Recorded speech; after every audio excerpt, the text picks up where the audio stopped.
Now let's take a look at the analog synth section of the JDXI. Now the JDXI is our first crossover synth, which means we have analog and also digital for the first times in the same keyboard. This is actually very cool. So I'm going to go to my analog synth, and I'm using program A1, so the one you'll probably see, or the first one that comes on, and I'm going to go ahead and press the C. Now in order to show you this properly, I'm going to go in and I'm going to take off this sub oscillator, and I'm going to go over here and to my LFO and make sure my LFO is completely zeroed out. There we go. So now we have a nice clean signal. So analog synth is on, and check it out. To change the different waveforms, I just press oscillator right here. So first off, what is that? That's a saw. And now I'll go over to a nice triangle wave. And then I'll go over to a square wave. And when you're in a square wave, then you can use the pulse width modulation. So we can change the shape of that square a little bit.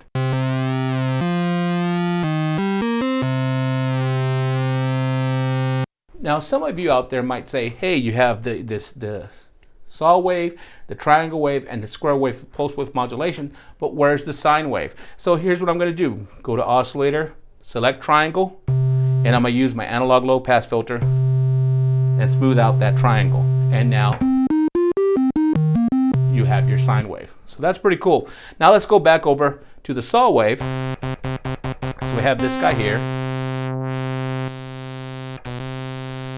Okay. So now I'm going to go over to my sub oscillator button, press it one time. It's going to light up.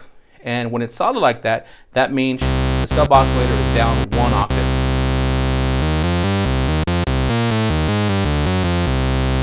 If I press it again and it blinks at me, that means the sub oscillator is down 2 octaves.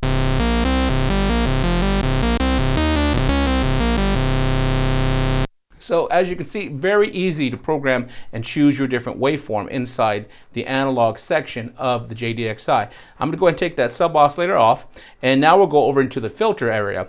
So the filter in the analog section is an analog filter. It does not allow you to go to the digital side of the JDXI. So you can keep your analog completely analog, at least until we get to the effects. So check it out. I can go into my analog low pass filter here. Make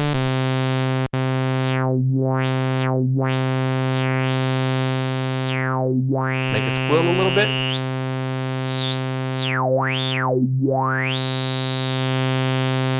Bring it back. Of course, once again, I can go into my envelopes and adjust the amplitude and adjust the ADSR in here as well.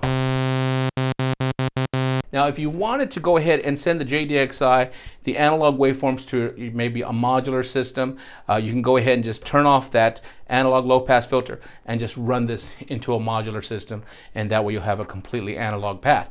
Now, if you don't mind going a little bit into the digital, we can go over here. Go ahead and my filter, turn that back on, my amplitude, adjust that. Of course, the LFO works the same way as it worked inside the digital synth. And now if I want to, I can turn on my effects and add some of my digital effects over here to the analog signal.